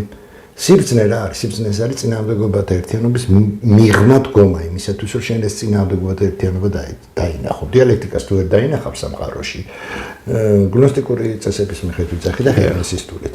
მაშინ შევერ ხედავ სამყაროს. ხედავ და ვერც მისი წინააღმდეგობა არის სიბრიყვა. სიბრძნის. უარყოფა სიბრძნის, რა ეს არის სიბრიყვა. და ზომიერების უარყოფა არის სიხარბე. ვინ მართავს დღეს? კაცობრიობას მართებს. პატივმოყვარე ბრიღბები. ყველა უარყოფა. სიხარბი და მათ აქვს სიხარბე ზუსტად. ანუ ეს პირველი სამეორის პოზიცია, რომელიც მენტალურ სხეულში ყალიბდება და მეორე გადმოდის ფიზიკურ სხეულში. თუ უარყოფა მოხდა სიყვარულის მენტალურ სხეულში, უკვე უარყოფა ხდება, ანუ ემანაციურ სხეულში ადამიანის, უკვე უარყოფა ხდება სათნოების, რომელიც 4-შია გამოცემული და მეორე სხეულის პირველი ნაწილია. სათნოების უარყოფა იქ სათნოებაა და გულმოწყალება, ეს ორი სიტყვაა ჩასმული ძველი ტექსტებში ხოლმე. მაგრამ სათნოება და გულმოწყალება იგივე თანამედროვე ენაზე როგორც ემპათიაა. ადამიანი კარგავს ემპათიას და ხდება სოციოპატი. ხდებით? აქ თუ დაგერხა, მთლიანად არხეულებ. მაშინ ხარ ის ვინც არიან. რეალურად დღეს სოფლიო პოლიტიკაში ვიცი რა, ბევრი ადამიანი ცხოვრობს დედამიწაზე და ჩვენს უნდა გავანადგუროთ. ეს აქედან ჩდება, აქედან ამ დროს როგორ არის ადამიანი რომელიც უკვე ამას ფიქრობს, ის თავის განვითარების, ანუ ინტელექტუალური დონით ძალიან დაბალია. სინამდვილეში. ელიტა თავი რო გონია, სინამდვილეში ეს არის პრიმიტიული. ყველაზე მობიერი დიაგნოზი რო თქვა დებილია. ხო, ძალიან მობიერია. პატივმოყვარე ბრიყვები არიან სინამდვილეში. ვიცი, ნებისმიერ მათგანს რო კითხო, სუბუქი გამოვიდა, მე მაღალი IQ მაქვს, გამოაცხადა, ხო გახსოვთ ერთმა? ხო, ეგერ მეორე გამოდის და ვინადო და დავით აღმაშენებელს დასცინის, ხო? და რო კითხო, იმდენი წიგნი აქვს წაკითხული, ვერ დათვლი, მაგრამ რა გაგებული. და თვლა არ იცის და რა თქო. ეგაც ეს არის. ანუ რატომ? იმიტომ რომ მათ აქვს დაკარგული მთავარი პოზიცია. აი ეს მეორე ნაწილი მთავარია უპირატესიო, მაინც სიყვარულია, რომ გეუბნება ისა. რწმენა და სიყვარული და უპირატესი სიყვარულია, იმიტომ რომ ამის გარშე ადამიანის სიშლებია, მაგრამ სიყვარული. აი ესაც კი დაკარგული აქვს, გესმის? ისინი მხოლოდ ამით აზროვნებენ. ცნობიერების ამ დონეში არიან ჭიფში მოქცეულები. იცი და ამას ხელი შეუწყო ასე თქვა თანამედროვე მეცნიერებამ. ნუ ხო გამოცხადა რომ სიყვარული ქიმიური პროცესი ყოფილა და მეტი არაფერი და ერთ დაუწერე მაგაზე დამიწყო მტკიცება ამისი. შენ რომ რასაც ამბობ ეგრე არ არის ურევო და სიყვარული მხარეთ თქვა შენ ურევ მეთქი. შენ ნებას და სიყვარულს ურევ ერთმანეთში. იმისი არ იყოს მინდა ეს არის. ხო, ფროიდი რო ამტკიცებს რომ ლიბიდო არის წამყვანი ელემენტი, არ არის ლიბიდო წამყვანი ელემენტი. და იცი რატო არ არის? იმ ლიბიდომ რო გაიგოს ტვინია საჭირო. ანუ ეს პირველი ცენტრი სხეულის მენტალური ცენტრი. თუ რაღაცებს იცახის ფროიდი. სისულელებს იცახის თვითონ აქ ბავშვი თურმე დედის ზუზუს რო წოვს, ამით სუბლიმაციას ახდენს. ის ამონტყოფია და იმიტომ. ის ამონტყოფია და საუბედუროდ ამბობ. მე რა ხდება, იცი? საზოგადოებამ ეს მიმართულება იცის ძალიან ზედაპირულად, პრაქტიკულად არ იცის. იმიტომ რომ ნუ მთელი საზოგადოება ყველაზე კარგი ვარიანტი შტაინერის დონეზეა, იმის იქით ვერ გადის. ძალიან პრიმიტიული დონეა. იმიტომ რომ ხმა ფაზებით სხვა ამბავშია და სხვა იმეებშია. საზოგადოებამ საუბედუროდ ეს არ იცის და ამიტომ რაღაცას რო იტყვის ცოტა ოკულტურს, მაგალითად იუნგი ტაროს პოზიციებს იხილავს და რაღაცები უკვე გონიათ რომ რაღაც გენიალური თქვა ეს არა. არა. საუბედუროდ მე რომ წავიკითხებ ნახე რომ იმ არ იცის ოქულის. არსებობდა ესეთი ტემუნთილირი ბიოლოგიის მეცნიერებათა დოქტორი, ნასას ბიოფიზიკოსი, სერიოზული დონე და 22 ტაროა განხილულით ტაროსი განხილული ევოლუციის კანონების მიხედვით რა არ არის სწორი. იცი რატო არ არის სწორი? იმიტომ რომ სხვა რამეა ნაგულისხმების სინამდვილეში. ეს 22 არ განიცვანაერაცის. ამათ სამკითხავდა რომ კი არ არის ეს არის ფილოსოფია. ის სამკითხავ რასაც იყენებს შედინება, კიდე სამკითხავდი გამოიყენე და კიდე თავში იტყვი. მაგრამ რეალურად თუ კიდე სამყაროს გაგება, იმის გაგებისთვის ეს არის ფილოსოფია. უკვე თხოვმე რომ აი მე რო ვიტყვი რაღაცას რომ ეს ესე მოხდება, აუ როგორ ზუსტად უტყავ, როგორ იცი, არაფერი არ ვიცი. უბრალოდ ეს კანონები ვიცი და ამ კანონებს მივყვები და ამ კანონებში ვიჭდები. ეხლა მე რო თქვენ გითხრათ რომ ნუ მტკივა რა კუჭი შემომუწმეთ და მითხარით აგერ შენ კანიკოლიჭიკა გაჭედილი. ვა როგორ მიხვდა რა მაგარია, ნათელმხილველია. ნათელმხილველი კი არ არის, იცის. ჭკუა უხმარავს პრიქტათვის ჭკუა წოდნით მოიხმარები შოთა. იცის, გესმის ხალხო. და რო იცის უკვე აღარ ეშლება. აი ეს მომენტია. ყველაზე ცუდი რაც არის ადამიანში, ეს არის დაუკვირვებლობის პოზიცია. დეპრესია. შუა საუკუნეებში არ იყო დეპრესია. არ იყო. იცი რატო არ იყო? იმიტომ რომ გაურკვევლობა არ იყო. იმიტომ კი რამე იცოდე. ყველაფერი გარკვეულია. კითხვები რაც ქონდათ, იმაზე პასუხები ქონდათ. ჩვენ ეს კითხვები და პასუხები და ის ვერ გავიგეთ ნიჩემ რატო თქვა ღმერთი მოკდა. მთელი სასწაული ისა რომ კითხვების დასმაც არ იცის ხალხი. არა არ იცის, ძალიან ცუდ მდგომარეობაში. და კითხავს თუ ვერ დასვა, პასუხსაც ვერ მიიღებ და ეს იძლევა საშინელს ფოთვას. კი. ბერი როგორ არის 10 ჯერ გადამხდები მაპატიეთ, მეხუთე კლასამდე ბავშვებს უნდა ასწავლიდნენ კითხვების დასმაში უნდა ავარჯიშებდნენ. ეს არის მთავარი კი. რატოა როდესაც ბავშვი პატარა შვილია, წამოიძება ტიტის ვაიცოს ყველაფერს გეკითხება. ყველაფერს გეკითხება, ამით უნდა ამ კითხვების და პასუხებით უნდა შეიმეცნოს. და როცა ადამიანს კითხვა არ უჩნდება, ცუდად ამისა. ის ძალიან დიდი მეცნიერი რითი განსხვავდება ვიღაცეებისგან, ასე ვთქვათ, მოდის ზოგადად. დიდი მეცნიერს სწორი კითხვები აქვს. აი ეს მომენტია. ეხლა ჩვენ მაგალითად დღეისთვის ცნობილია, რომ ერთ-ერთი საუკეთესო ფრაზა, რაც კაცობრიობაში მომდის, ალბათ სოკრატეს ფრაზა, მე ის ვიცი, რომ არაფერი ვიცი, ხო გახსოვთ? ეს ფრაზა სოკრატეს აქვს გადმღებული გნოსტიციზმიდან. იგივე ხდება ყველა მიმართულებით. აი მაგალითად აიღებს კაცი იცი რა ერთმა და მომწერა მე ბოლო ისაა ბიბლია მაგ წაკითხული. უფ. რა დღეს ჩავარდი იცი? ხმა ვერ ამოვიღე, რა უნდა უთხრა მითხარი. კარგი, ვინ არის ნოე? ბოლო. ხო, ვინ არის ნოე? საიდან არის ნოე? ნოე უთანაფიშტია. ნოე ზეუსუდრა. ნოე დელკალიონია, სანამ ნოე გახდებოდა. სხვადასხვა პერიოდებში. ისტორია მოპარულია და გადაკეთებული ბევრნაირად. გინდა სხვებზე მოგიყვე დეტალურად ნებისმიერი ამბავი როგორ არის მოპარული სხვა მითოსიდან. ადამ და ევას ამბავიც მოპარულია.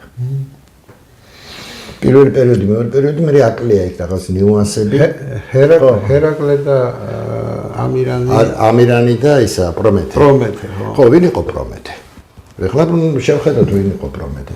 პრომეთე იყო იმისი, რა ქვია, კრონოსის ძმა. ესე კი არ იყო იაფეტი. იაფეტის შვილი პაპატია და იაფეტი იყო კრონოსის ძმა.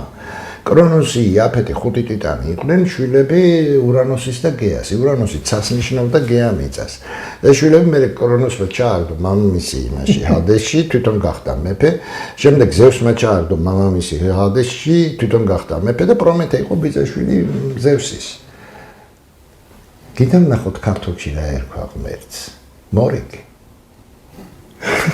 არ იცლებოდე?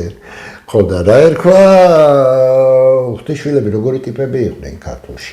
ქართულში არის ძირითადად ღვთისშვილები და დევები და მათ შორის ბრძოლა მიდის, ხო? ასეა. დევები ცოტა ვერ არიან თლად ჩარიკებზე, ძალიან ადვილი მას. ღვთისშვილები მაგარი ტიპები არიან, მაგრამ მომობენ, ხო? ვინ არის ღვთისშვილი? თქვენ გონიათ ეს ნეფილიმები მოგონილია იმისი ებრაელების, რას ლაპარაკობთ? პირველი 12000 წელი 12 ღმერთი მართავდა დედამიწას. 12 ღმერთი. მეორე 6000 წელი 6 ნახევრად ღმერთი მართავდა დედამიწას. ესენი არიან ღვთისშვილები. იმათი შვილები. ხო. და ამის შემდეგ უკვე კალიუგას ეპოქა დაიწყო. 6 ისა უკვე ადამიანები მართავდნენ დედამიწას. ისინი დიდხანს ცოცხლობდნენ და ესენი 100 წელი მაქსიმუმია რა. დიდებიც იყო. ისინი დიდებიც არიან. და ესენი უბედურები არიან, ეს საშინელებაა. იმის შემდეგ ყველაფერი ცუდად მიდის. რაც ადამიანები მოსეს რო შემოყავს ხალხი. მოსეს რო შემოყავს ეს 12 ტომი აქ და 12 ტომი და 8 ტომი არ შემოვიდა. არ შემოვიდა და რატოს მომყვებითო და იქო ჩვენ ზერავი გავუშვითო და ვინახეთო რომ 3 მეტრიანი კაცები არიან და ჩვენი სიგრძეები უჭირავთ ხელში და აქ არის ნაპოლეონი საქართველოში. აქ არის ნაპოლეონი 15-ნახევრიანი. აბესალომ ყუამ მისი ჯვალი რო იმას აკრა მომწერა რა 2000. ახალშენი წინასწარმეტყველება 80 წელს უთხარი ეგეთები არსებობს ნახავთ მეთქი. და მე დოკუმენტურ ფილმშია რუსებს ინტერვიუა და ეუბნება პირდაპირ ანთროპოპალეონტოლოგი იყო. თან რომელიც საუკუნის არ გაინტერესებს ეს ჯვალი. ამათი დასკვნით. მე 15-ნახევარი. და მეორე უპოვიათ იმაში რა ქვია ბორჯომის ხეობაში 11 მეტრიანი დისკავერის სასწავს. სურათი მანახეს გადაღებული, ის არ მინახია მე თვითონ და წაიღო დისკავერმა. ნუ ჩვენ ხო სახელმწიფო არ ვართ, ჩვენ არ გვაქვს დღეს სახელმწიფო და ვისაც რაც უნდა იმას წაიღებს, მოიტანს, რასაც უნდა დადებს, იმას იზამს და ასე შემდეგ. ხო, სუიძახი რა. ბერტოლტ ბრეხტი იყო გენიოსი. კავკასიური საცერა დაწერა, მართლა საქართველოს დაწერა. ეს მომენტია რა. ბატონო. ვინ იყო მამა გაბრიელი? იცი მე რაც ვიცი მამა გაბრიელის შესახებ ასაგებია რომ წმინდანი იყო. არა წმინდანი არა. ძალიან არა წმინდანზე მეტი იყო. გასული იყო ეს ტიპი, იმიტომ რომ მისი ცნობიერება არ იყო ზუსტად ისეთი როგორც ახლა ვიხასიათებენ. მისი ცნობიერება უპროგნოსტიკური იყო, ღრმა იყო, ფაზური. იმიტომ იყო მე სალოსობას რო თამაშობდა. სულელის პოზიციაზე ეგეთი იყო ისაც რა ქვია, რა გვარი იყო. ილარიონი. ეგეთები იყო. მე უკვე ილარიონი. აი ძალიან უცნაურ ამას გეტყვით რომ მივდიოდით მე არ ვიცოდი ვინ იყო მეუფე ილარიონი, დანახული არ ყავდა ყოველ შემთხვევაში და მზის კაცი და ბევრი ხალხი ახვევია გარშემო. უცბად დამინახა, მანქანიდან გადმოვედი, გამოქანდა და ჩამეხვია. ილარიონი. ესეთი დონე იყო ილარიონიც. იყვნენ ესეთი დონეები, მაგრამ ეგენი გასულები იყვნენ უკვე. ამ ჩვეულებრივი ცნობიერებიდან იყვნენ გასულები. აი აქ იყვნენ. ამ ცნობიერებაში სამყაროსთან კონტაქტში. ამიტომ იცოდა ნანა გაბრიელმა ამდენი რამე. კი ბატონო. და კიდევ მინდა გითხრათ. მესინგი იყო კულტური მესინგი ოკულტისტი არ იყო. არა, მესინგი უბრალოდ ტელეპათი იყო. საკმაოდ ძალიან სერიოზული დონის, ნუ არ ვარ, რაც ადამიანს ნიჭი აქვს და მაგარია. რუსეთში იყო ფანტასტიკური სკოლა გონის, რომელმაც მე ბოდიში მოიხადა მებიუსი ხელმძღვანელობდა ამ სკოლას რევოლუციის მერე რომ არ ჩაერიან რევოლუციის ამბებში, რომ ვერ მოხდებოდა რევოლუციაო. ისინი წავიდნენ საფრანგეთში მაშინ და სხვათაშორის ძალიან კარგი ერთი ოკულტური ფილოსოფია აქვს გამოშვებული დიდი 1000 გვერდიანი წიგნია შავი. ავტორი ხო ცნობილი არ არის, იმიტომ რომ როგორც წესი ავტორს არ აწერდნენ. ნამდვილი იმას და ძალიან მაღალ დონეზე ახლა მე ოკულტურ ფილოსოფიას ვიცნობ ძალიან ბევრ სხვადასხვა ავტორებისას, აგრიპა, იმას, ამას, ესეთი დონის არცეთი არ არის. და ძალიან მაგარი სკოლა ჰქონდათ, სურთა მეტაფიზიკური იყო თავისი არსით, ფორმულების დონეზე რომ მუშაობდნენ, ესეთ დონეზე, რა თქმა უნდა ტაროს კანონების მიხედვით, იმიტომ რომ ესეთი ჰერმესისტურ მიმდინარეობაში ეს ერთ ფუნდამენტია. ის ტაროც ებრაული არ არის. ისაც ეგვიპტურია. სიმბოლიზმში. და ფანტასტიკური მასალები აქვს დაბეჭდილი და გამოშვებული. გერმეტიჩესკაია ობშესტვა მასანავ ესე ერქვა რა. გომ. ხო და ოტო ერქვა ამ კაც სახელი, ოტო მებიუსი. ნუ გერმანული წარმოშობის იყო, მაგრამ პეტერბურგში მოღვაწეობდა. მე მაგალითად ძალიან დიდი ეჭვი მაქვს, ნუ მაგ უფლება ეჭვი მქონდეს, დარწმუნებით ვერ ვიტყვი.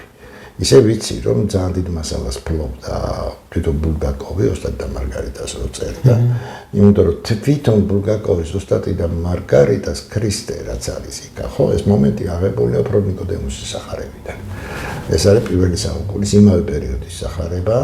ნუ არის ესეთი ვერსია, რომ ნიკოდემუსი სინამდვილეში იყო პილატე. თვითონ. ხო და ამდენად ძალიან მაგრაა გაკეთებული ეს მომენტი. ვიკარი მე გმირების გადათამაშება ხდება. აზაზელო დემონოლოგიის ყველაზე მთავარი ელემენტია. არქიდემონია და ანუ არ არის ახლა იქ ვოლანდი, გრაფი ვოლანდი, ეს განმოტანილია იმიდან უბრალოდ, რა ქვია, ფაუსტიდან. იმის ნიშნად, რომ გაგრძელება ეს ნაწარმოები პრაქტიკულად. ბეგემოტი ვინც არის, ბეგემოტი იყო ერთ-ერთი დემონი დემონოლოგიაში, მაგრამ სხვანაირი ტიპი კატა არ იყო. კატა აღებულია როგორც კეთში. ეს არის შოტლანდიური მითოლოგიიდან. ხო და ფაგოტი, ნუ ერთ-ერთი დემონი იყო ცნობილი ფაგოტი. ეგაც.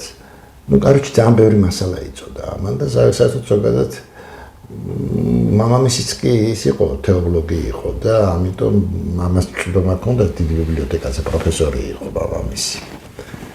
ხო და მაგრამ მაქვს გარკვეული ეჭვი რომ მებიუსის სკოლაც ჰქონდა გავლილი, იმიტომ რომ ახლა უნივერსიტეტი მაგან სამედიცინო უნივერსიტეტი დაამთავრა 18-17 ოსტატი და მარგარიტას რო კითხულობ ერთი ამოსუნთქვით დაწერილი სკოლას. ერთი ამოსუნთქვით არ არის დაწერილი, ახლა გეტყვით როგორ დაიწერა. 26 წელში გამოვიდა სატანის სახარება, ესე ერქვა. ხო და მერე ხელმეორედ დაიწერა 30-დან 40 წლამდე. ის ამბები დანარჩენი მერე დაემატა. აი პილატეს სახარება რაც არის, ის პირველად დაწერა, ნუ არის ესეთი მოსაზრება არა, ნუ კვლევის შედეგად მიღწეული, მე არ დავმიკვლევია, უბრალოდ ცხების კვლევას გეუბნებით, რომ 9 წლის იყო, როდესაც გამოიცხადა აზაზელო. და იმის შემდეგ დაიწყო ყველაფერი ბაქისი. ერთი არა გენიალური დაწერილია, რა თქმა უნდა. იცი, იმას იმხელა განათლება ჰქონდა ჩანს ამ წიგნში.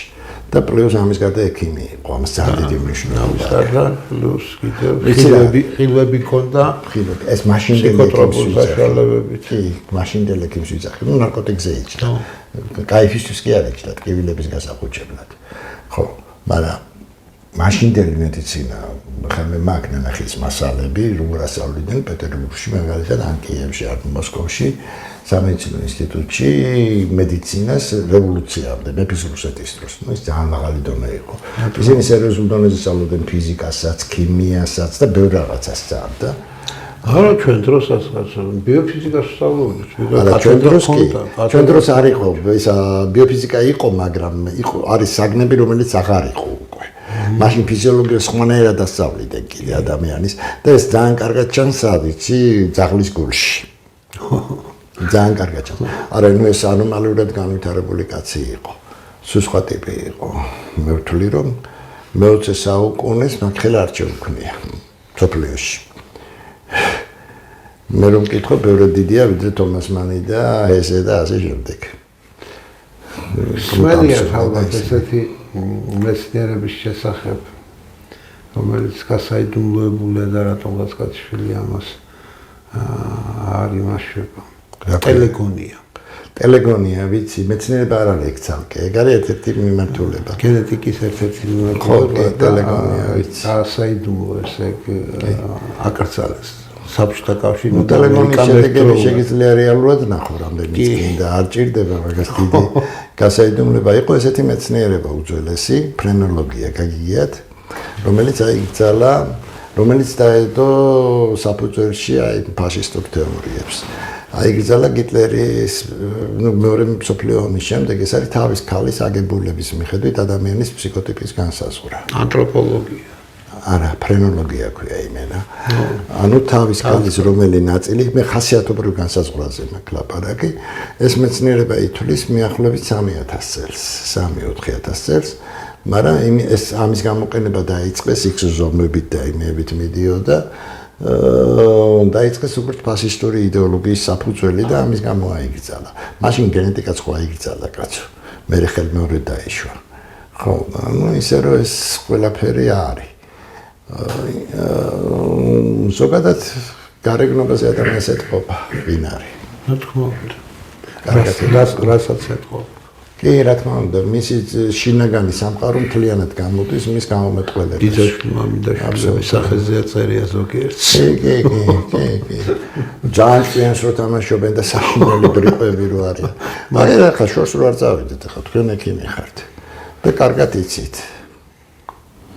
როგორც კი შეხედავთ ძირითადში დაავადებები რაც აქვს და ნაზირლებს მერკურიანულია სამეთყველო და იმ დაავადებებთან დაკავშირებით მერკურიანი ამ შემთხვევაში ოკულტური ასპექტითო ის რაც ჭირს ლევან ბერძენიშვილს დაავადება არ არის ჰალალია ქვია მაგას ენას რო აკდებს ეს ნიშნავს ეს ნერვი დაზიანებული აქვს იწვევს თუ არა ეს კომპლექსი რა თქმა უნდა იწვევს კომპლექსი პირველი რა არის არასრულფასოვნების და იწყება ბრძოლა საკუთარი თავის გამო ძალიან მარტივია განსაზღვრა ნებისმიერს აიხე რომელსაც გინდა უმრავლესობას აქვს მერკურიანული დაავადება იყო ესეთი ღმერთი ქალღმერთი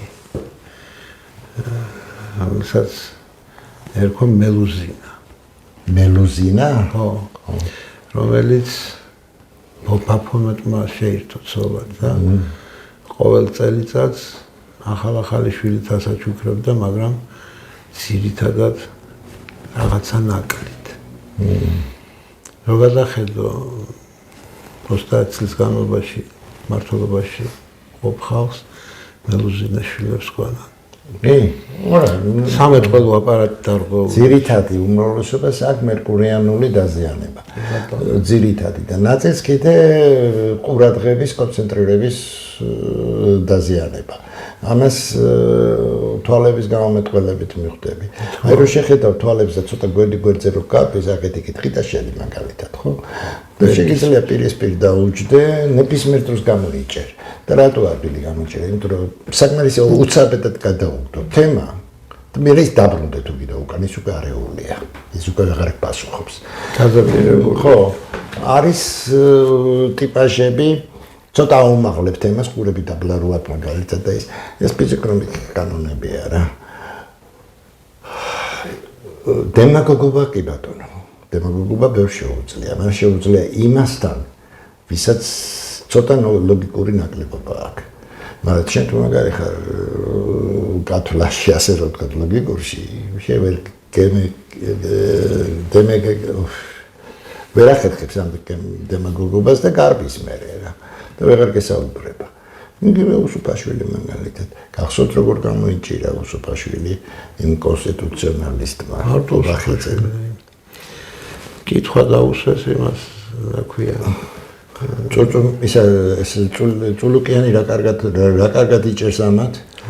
იმიტომ წულუკიანი დალაგებული გოგოა. მიუხედავად იმისა, მახინჭია ის არის და ნავარიები ადამიანი თორე ფიზიოგნომიკურად აბსოლუტურად გამართული გოგონაა სხვათა შორის.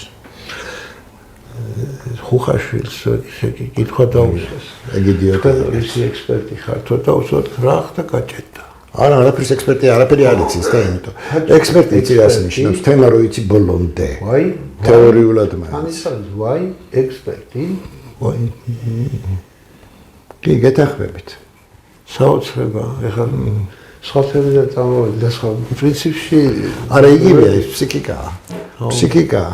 ფსიქიკა დაჟე რო უყურებ ადამიანს კუჩაში რომ მიდის ადამიანი არ დაკვირვები ხარ ხშირად როგორ დადის იმასაც კი აქვს მნიშვნელობა იმისაც რომ გაარკვე რა ჭირს მეც ხშირად და პრობლემა რა არის დაავადებები გამოვიც ხო არა ეს ყველაფერი ობუდში იყო და იმიტომ იქ ახლა მაშინ არ იყო ეს თანამედროვე ტექნოლოგია და უდგამდი გასინჯავდი არა და საოცრებას კეთვი რენო გაგიგიათ ხო რენო ეს მე-14 საუკუნეში იყო იტალიელი კი რენოს აქციგნი გამოშვებული დათორიელებული მაქვს ეს ციგნი ორიგინალი რა თქმა უნდა არ მაქვს დათორიელებული მაგრამ ეს ორიგინალი დევს იქ ვირუსებია შიგნით აღწერილი მე-14 საუკუნეში უცა მიკროსკოპი არ არსებობდა დურბინი არ არსებობდა მიკროსკოპი კი არა ჯერ ხო და ვირუსები რომლებიც არ ჩანან ფიზიკურად ზუსტად არ დახატული ზუსტად თანამედროვე ვირუსებს შეადარებ ერთ-ერთზე იმეორებს ხოლმე ხომ მიდი და კი ბატონო. აი ამ დონეზე იყო ხალხი. თვითონ მალე ალხემიჩესკის ვოდ ესე ქვია წინგს ალბერტ დიდის. მე-13 საუკუნე. ლეონარდო და ვინჩის საფრენი აპარატების ის აქვს დახატული. საფრენი აპარატების და წყალქვეშა გემების კი აქვს ვიმანები გაქვთ ნახი ვიმანები არა აუ შოქში ჩავარდე ეს საფრენი აპარატების ყველა პოზიცია. მე ერთი წელი ვიწვალე მაგ ვიმანის გამოთვლაზე რა. ნახაზების მიხედვით გამოთვლაზე და განუზომიერება დავეჭირე და ავაწყე ისინი. ლოგიკური პოზიციები. დაფრინავდნენ თო. და რამდენი წლისა იცი ვიმანები? 4000 წლის. სანსკრიტია დაწერილი. მოკლედ საკმარიმაშია რომ ჩვენ საუბრით მივდივართ ერთ დასკვნამდე რომ კაცობრიობას უხსოვარი დროიდან აქვს ძალიან დიდი ეს არის ნამდვილი ცივილიზაცია დიდი მეხსიერება და ამ მეხსიერების ნარჩენები ხანდახან ამოტივდება ხოლმე და საქმე იმაშია რომ ადამიანს ვისაც უყვარს საკუთარ თავისადმი და ცხოვრებისადმი კითხვების დასმა ეძებს ამ კითხვებზე პასუხს მუდმივად და ხანდახან შეიძლება ის მეხსიერების რაღაც უჯრაში უცბად აღმოჩნდეს თავისი კაცობრიული მეხსიერების უჯრაში რაღაცას მიაგნოს და მე ეს ადამიანი განსაკუთრებული გონიათ სხვებს. არაფერი განსაკუთრებული დამაში არ და თითქოს უყურებენ ეს სადან ხალხო დიდი მეხსიერება გვაქვს ჩვენ გასახსენებელი ადამიანებს ჩვენ ძალიან დიდი ხნის კაცობრიობა ძალიან დიდი ხნის განმავლობაში მიზანმიმართულად თუ თავის დაუნებურად ივიწყებდა ყველაფერს ივიწყებს და დავიწყებებს ხელს უწყობდა ზუსტად გამუდმებული ომები და ხელის შეშლა ადამიანების განვითარებისთვის ხელის შეშლა რომ ადამიანმა არ იგრძნოს თავი ღმერთის შობილად ადამიანი შეიქმნა ხატად ღვთისა და ის ცოდნა რას ღმერთს აქვს ადამიანმა თავის თავში უნდა აღიდგინოს ყოფილი პერიოდი ამბობს და ემსგავსოს შემოქმედს. აი ეს არის არსი დაბადების თქვენ ერთმა მკითხა. რა არის ღმერთი სად არია, სად? სარკე გაქმნი. ჩაიხედა და შეხედა მოთხარ იქიდან გიყურებს ზუსტად იმხელა ღმერთი რამდენადაც შეხედა. იცი იმას აქვს ფილიპეს სახარებაში ქრისტიანულს თვითონ. ღმერთმა შექმნა ადამიანი და ადამიანმა შექმნა ღმერთებიო. რა თქმა უნდა. აი ფანტასტიკური ფრაზა. როგორ შეიძლება ესეთი წიგნი არ იყოს ოფიციალურად იმაში ეკლესიაში? არ შეიძლება. ხო, რატომღაც მხოლოდ 4 სახარება აღიარა მართლმადიდებლურმა. და არც ერთი არ არის ქრისტიანული დაწერილი ქრისტეს დროს. ხო. ყველაზე ძველი ამ 4 სახარებაში იოანესია და 150 წელშია დაწერილი. დანარჩენი ძირითადად არის 250-დან 300 წლამდე დაწერილი. დანარჩენი არც ეს ქრისტიანები არ 70-მდე არის სახარება. ჯამში აპოკალიფსებიანად ყველაფრიანად არის 150-ზე მეტი წიგნები. მე მაქვს ჩაწერილი 150 ვერსია. ხო და ნუ ზოგადად ხუთელი ჩაწერილი მაქვს კი. აუდიოც და ისაც ტექსტები რუსულად. კი, აუდიოც მაქვს. შეიძლება გავეცნო. კი, კაცო, აუდიოს მოგცემ ყველას თუ გინდა. კი, მოგცემ, ჩაგიწერ და მოგცემ. ნაკხამადის ბიბლიოთეკა არის და ნუ არის იქიდან განსაკუთრებით საინტერესოა თომას სახარება. საერთოდ სახარება ქრისტეს ჯვარზე გაყრა და ისინი არ არის აღწერილი მაგაში. ნიკოდემუსში აღწერილი, ფილიპეში აღწერილი. და განსაკუთრებით საინტერესოა იოანეს საიდუმლო წიგნი. არის კიდე კოსმოსის შესახებ, უფრო ძველი ახმის პოზიციიდან არის. და თვითონ ენოქის წიგნი არ არის ებრაული ვერსია, ეს არის ეთიოპური ვერსია და ესენიც არც ერთი არ არის ებრაული, კოპტური ვერსიებია სულ ძირითადში. ხო და ნუ ნიკოდემუსის სახარება ბერძნული ვერსია. კი, მაქვს ესენი მოგცემ თუ გით, მე მოგცემ კი. ჩვენი განაცემა გასასრულისკენ მიდის. ამის დამატება ხომ არ გნებავთ ბატონო? არ იცი არაფერი უბრალოდ მეცადნონო ადამიანები გახდნენ, ბოტებაც მოდარჩებიან, ეგ არის მთავარი. და ყველაფერზე თავს უნდა უკრავენ ყველას.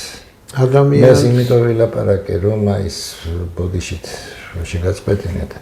აი მეთქი ამდენი ბოტი, ამდენი ის არის. საქმე იმაშია რომ ეს ხელოვნური ელიტა მე არავის მომხრე არა ვარ, მე ფეხზე მკიდია მომპატიეთ ოპოზიციაც და პოზიციაც. მე მინდა რომ კაპელიერი გადარჩეს. მეტი არაფერი. აქედან გამომდინარე, უბრალოდ დაენგვარმა ადამიანებს და გახდნენ ადამიანები. ამას ვიტყოდი. უნდა ქართველები გავერთიანდეთ და უნდა ვიმუშაოთ ერთად სამშობლოს გადარჩენად უნდა გაერთიანდეს. იმდენად ცოტა კაცობრიობაში ესე რომ თლიანად უნდა გაერთიანდეს თორე ამის მორევა ძალიან ძნელია ყველაფრის. აქ კიდე რაღაცა ისა ბოლო-ბოლო რო გაბრაზდები შურიზებსაც იმას ისა სხვა გზა აღარ გიქნება. ეგაც ლეგიტიმური გზა არის. კი, როგორ არის. უკიდურესი ლეგიტიმური გზა. კი. იმიტომ რომ ესენი საშენ მე არ ვიცი ახლა, მე არ ვიცი ესენი როგორ იზამენ ამას, მაგრამ უნაქნა წესით ახლა ჯანმოზე ძალიან ადვილია ახლა რომ უარი თქვენ ჯანმოზე. ეს ჯანმო ერთ-ერთი. რამდენამეზე აქვს თუ არის სათქმელი. საერთაშორისოზე. მარტო განათლებზე დააყენონ, მარტო ჯანმო. მარტო მაგას ვიცახ ერთ-ერთია ჯანმო. განათლების სისტემა საერთოდ კონსტიტუციაში უნდა ჩავწეროთ. ჩვენ რომ ვართ განვითარებული ხალხი და არა განვითარებული. კონსტიტუცია უნდა დაამთავრონ მოსამართლებელი იქნება მოსამართლე. ხება, უბრალოდ ხება. არა დათავრდეს. არა გენიოსი იყო. დიდი მადლობა. არაფრის. გადაგზავნამდე და აბა ჩამოგაგზავნოთ პირობას თუ კიდევ ვიგრძები მე რომ კიდევ რაღაცები გვაქვს სათქმელი. კი ბატონო. აუცილებლად კიდევ შეგეხმიანებთ. და თქვენ როდესაც გენახოთ. და მომენტში გამიელვა კიდევაც ცოტა აზრმა. რუსულად თქვენ კითხულობთ ხო და ამაშურით. დიდი მადლობა. კარგად.